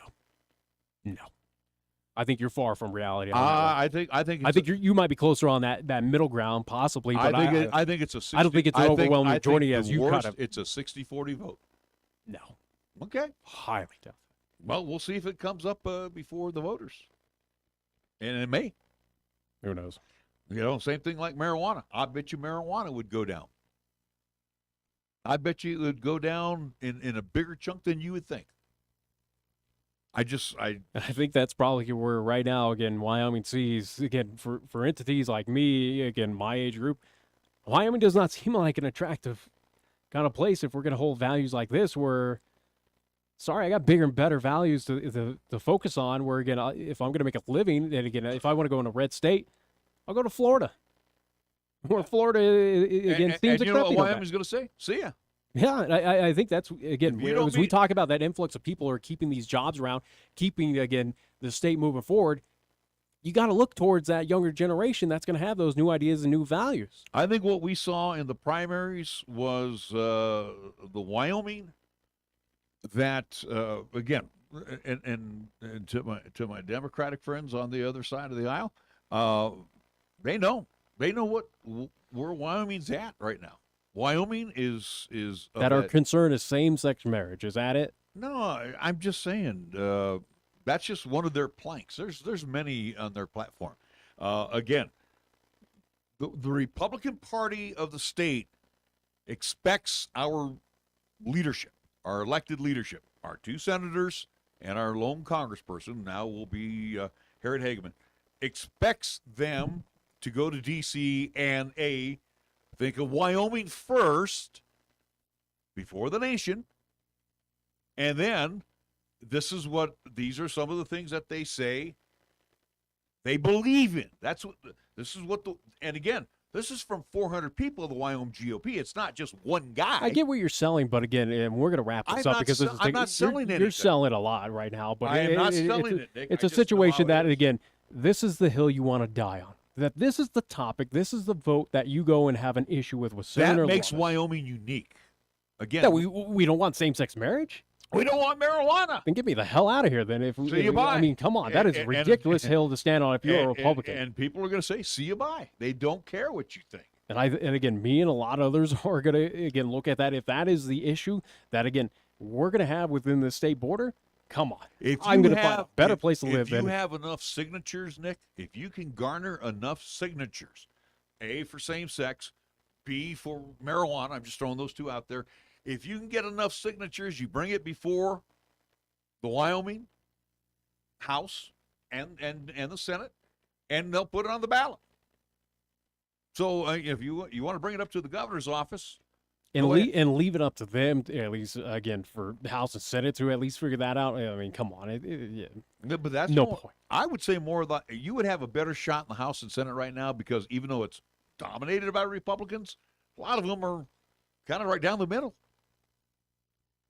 But I'm just saying, if you could garner enough signatures throughout the state of Wyoming for this, whether, again... I think you could. Then honestly, I think you could. Then I think you know. That's why again. So again, I don't know what you're trying to push here of what your agenda is, but it's something that again I don't have an agenda on it. You certainly do. I do not. You really do. Again, it's telltale sign. I do not have. I'm telling you what the party is all about. That's all I'm telling you. You disagree with the party. I don't think the party reality reflects the reality within the state on a true hand-in-hand side. That again, this is a non-issue. That why it is being brought up all of a sudden that you have a disagreement with Senator Lummis on this situation is ridiculous. I think, in my personal opinion, I think a lot of other people, again, from every entity of political realm within the state would probably agree that it is a non-issue, especially where in this country right now, as again, we talk about affordable housing, we talk about inflation, we talk recession, we talk this and that. This is probably one of the biggest non-issues on the planet. It's probably at the bottom of the issue list, isn't it? Yeah. So why are we bringing this up? For a vote on a vote that they have all of a sudden an issue with that. That is my concern, and I don't think it reflects the reality, again, of voices within this state, again, of the 50 or the 500,000 plus that live within Wyoming. And again, too, when we have 535 representatives, Congress and Senate, they're supposedly representing over 300 million people. They don't always vote the way we want them to, do they? Yeah, they're an individual. They have and their own again, opinions, too, the yeah. 400 people of the GOP party don't necessarily represent me, but that's their platform. And that's what I'm trying to explain. And who knows what special interests is also on the back end trying to push that into. I don't know. I'm a big boy. I make my own decisions. They don't tell me how to vote. They don't tell me how to think. They don't tell me how to react. You're also, too, not in that position of power within these state positions or, again, federal positions that, again, we know there's things that happen on the back end that kind of push agendas. And I'm just saying, whoever's in the charge of this party is just making it known to Senator Lummis. They're not happy with her. And they're saying, this is from our, again, this is not me. I didn't go to this meeting. They're saying, hey, this is what we agreed upon. Here was our planks. I'm just saying this does more damage than good, I think, personally, within this state that the GOP party comes out with this as a disagreement. And again, as you're trying to attract more numbers, if we're battling the influx of blue within this state, if you want to track or convert, this is not the hill you want to die on, because I think especially as you're looking towards younger voters, who, again, right now, as it shows on statistics, are kind of leaning more to that left-hand side, guess what? They're not going to agree with this, and they're not going to go for your party anymore. So again, that's my other concern right now for Republican. As much as, again, I stand on that I side, it's a situation that, is this really the value that you want within this state? Where, again, who knows if it really reflects a good majority of reality within this state. This is the hill you want to die on. This is the battle that you want to stand up and say, our representative did not represent us in the correct way. Well, and again, they're going to fight you, Nick. I'm right in the middle on this. I'm telling you, I don't care. Again, it's their battle with her right now. It's a ridiculous battle. Yeah. And you want to go ahead and fight the GOP? Go ahead. And you know what? You're never, in my time here, and I've seen 2 Democratic governors, but always our elected Washington, D.C. officials have been Republican. You're not going to change the color of this state. Go ahead. Try it. It's not going to happen.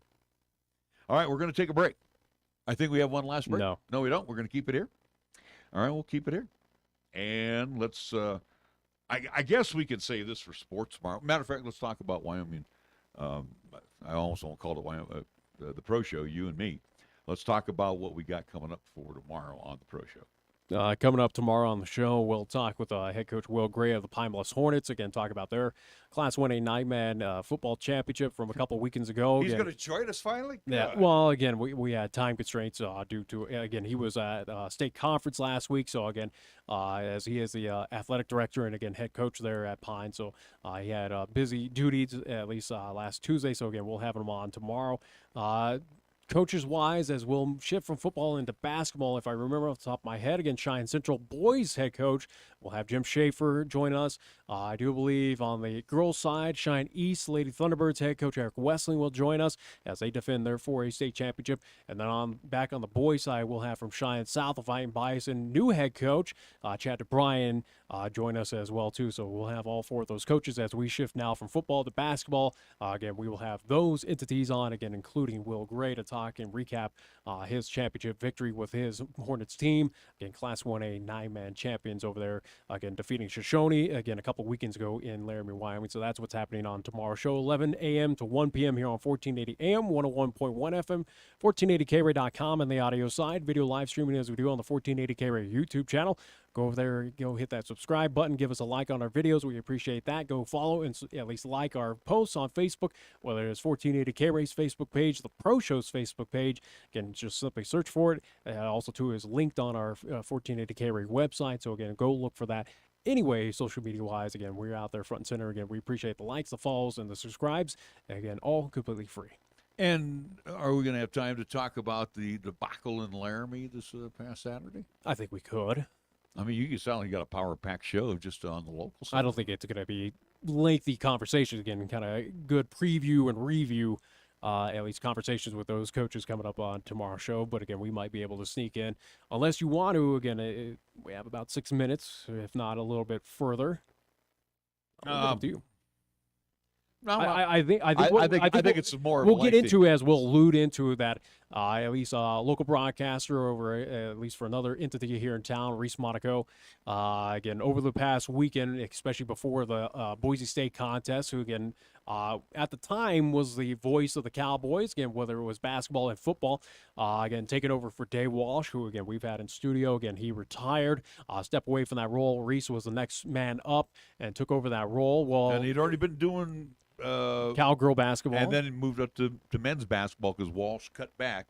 Yeah. So again, he took over on the men's sports side again as that voice of the Cowboys, so to speak. Well, it turned out over the weekend before, again, the Boise State broadcast, Boise State game this Saturday, which, again, Boise State did win, which I told you they would, again, it was... I forgot who was coaching our team. Yeah, again, we'll talk about that as well, too. But it turned out that Reese Monaco was at least let go from that position as the voice that, again, broadcaster that we're familiar with, again, friends with as well, too. Again, Keith Kelly will, for the foreseeable future, take over the role of, again, I do believe for Cowboy football and, again, stay with at least Cowboy. He'll move to Cowboy basketball. And David Settle from Laramie, again, who does the Laramie Plainsmen, again, Laramie Rangers. Yeah, David Settle, again, brand manager of Wild Preps. He will be taking over the Cowgirls, at least basketball program. So a lot of controversy and again a lot of big question marks that were not at least answered with a lot of these posts, whether it was Cowboy State Daily, 7220 Sports.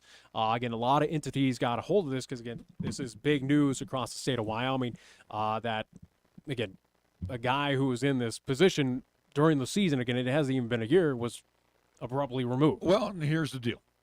And again, I have not spoken to Reese in years, so I don't know.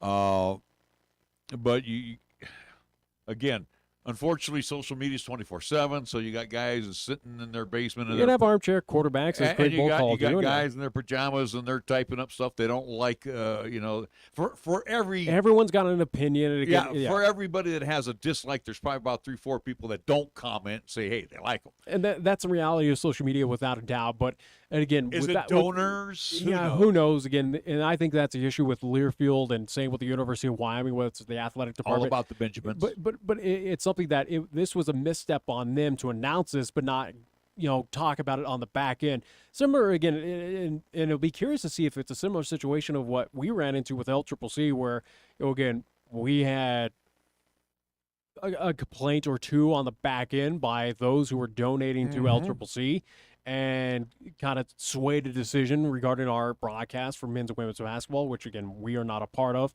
this season and will not be a part of for the foreseeable future. The games are boring now, aren't they? Well, you're kind of tossing sticks and stones right now. Yeah, they're just boring. Who cares? I got to move on from that. But either way, though, again, with the Wyoming Cowboys, I think that's kind of the issue right now. And a lot of folks voice their opinion about this. And, again, we'll talk more about it tomorrow, that why there was no explanation of why he was removed is kind of the glaring issue of what is going on in the back end. That was there someone that had an issue with him? Again, a big donor that didn't like what he was doing. Or, again, was there a situation? Is it family? Again, there's been speculations aplenty online and about we're not what's going going to speculate, but again, no notice from, again, the University of Wyoming always puts out notices, right? Hey, this is what happened. Learfield, well, they did, but they didn't explain. Yeah, Learfield didn't explain it either. So well, yeah, that's what I'm saying. Yeah, and that's what's causing this kind of grandeur. And to be online, honest, I think it's crap. I think. I think with that. You elevate this guy to this position. And we sat here with Dave, and Dave knows exactly what kind of shoes Reese had to fill. It's huge. And again, Reese is not Dave Walsh. Reese is Reese Monaco. He did his own thing. And again, we've heard him here in Cheyenne call a lot of high school games. I know when I worked with him, he did a lot of high school games. Yeah. So, again, it's not like he doesn't know what he's doing. Yeah. So, again, people are familiar with him as well, being on the sidelines before. And, without speculation, again, what Learfield or the University of Wyoming has to do with this, I think it's pure crap what they did to him. And again, if I had that opportunity to tell Reese, I would say that. I'd say, Reese, you got jobbed. And you don't owe anything to anybody. And again, the comments that people wrote, hey, you know what, folks? Here's the way I look at it. Let me finish. Yeah. Here's the way I look at it. If you're going to write negative stuff about somebody, why don't you see what the guy does for a daily living? The guy goes to work. He's at work the same time I'm at work, maybe even earlier. He works a full day, and then he's got to prep. And think back to, and this is what I was telling a friend of mine this morning. Wednesdays were my day to prep for football games. Yeah. And you saw me doing all my interviews. And then I'm getting stuff downloaded. I'm waiting on coaches to send me rosters and starters. Sometimes I don't get the starters till Friday morning, but I'm trying to prep and still do my regular job. And collegiate football, and again, sports as well, too, kind of takes a step up, or again, especially from our experience with LCCC, that, again, you have coaches that, again, don't really have stuff together. You run into teams that really don't have any information on them, especially when you take on the likes of an Air Force prep, or you take on some of these kind of JV squads or something like that, as much as, again, Wyoming Cowboy football is not really facing that to an extent, but again, on the basketball side, they might. But again, there's a little bit more extra prep work, especially in collegiate sports compared to high school. You just don't flip on the microphone and go, hey there, how you doing today? It doesn't work that way. There's a lot of prep time involved. Plus, the guy works a full-time job. So cut him some slack. Yeah, it was a little alarming to see people kind of kick him while he was down on the situation. Again, who knows what happened to him? Again, all we know is he's been removed from the position of being the voice of the Cowboys. Again, Keith Kelly taking over the at least position for the foreseeable future. David Settle on the women's side for basketball this season. But yeah, again, you're going to have those idiots, those people online that, again, use that as their platform to be hateful, and they're going to be hateful. So it is what it is. But again, from what I saw, Facebook, whether it was on Twitter as well, too, it seemed like he got more sympathy, more support, and more people, it seemed like, were in his corner of going, hey, Learfield, hey, University of Wyoming, why? What happened? You suck. And you know what? Like I said, Nick, you and I have been through this, so yeah. And I've been in this business almost 50 years now. Know how things work on the back end. Yeah, we can only speculate on our end. Been there, did it, done it, seen it. Like I said, nothing surprises me anymore. And again, as far as a fellow broadcaster is concerned, I'm going to come to his aid because you know what? Some of the stuff that was being said was absolutely abominable. I was so taken aback by that. It's like, how dare you people? Again, you don't know your facts. You have no clue what's going on, and you're beating up on somebody who probably puts in more time and effort than anybody because, again, the pressure was on him from day one. A lot of pressure, yeah. And again, I thought, he may not have been perfect, but that's what I guess they expect. They expect everybody to say A, B, C, D, E, and it's got to be perfect all the way through. You know what?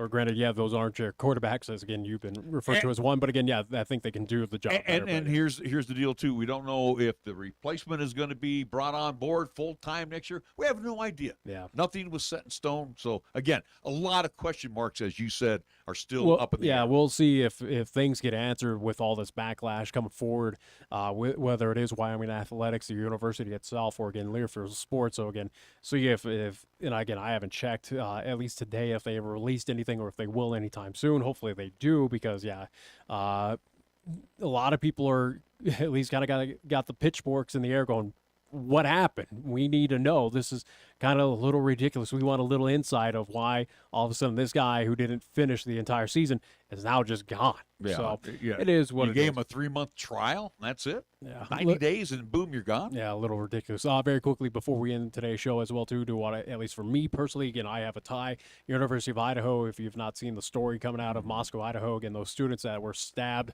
a lot of investigation, FBI involved into it. Again, attended University of Idaho, where, again, unfortunately, Moscow is not they're hardly ever in the news. But Moscow's had a situation, especially when I attended there. Again, it was a student and a teacher that murder-suicide that happened up there in Moscow. But this a horrendous act. But again, thoughts up there to, again, Moscow, the University of Idaho, those students where that fraternity, or at least that house that it happened in, I ironically have been in it. So kind of hit home a little bit. And you just how about the sucks. community? I mean, the college community, obviously, a lot of them bailed.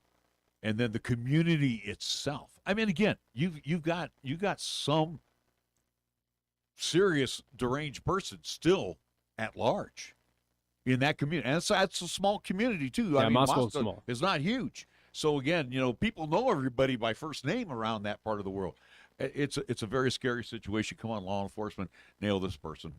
Get them behind bars before something else bad happens. All right, we are going to wrap things up. And again, thank you for joining us for KRAE Reports, a week in review. For Nick Proati, I'm Larry Proati. Good afternoon.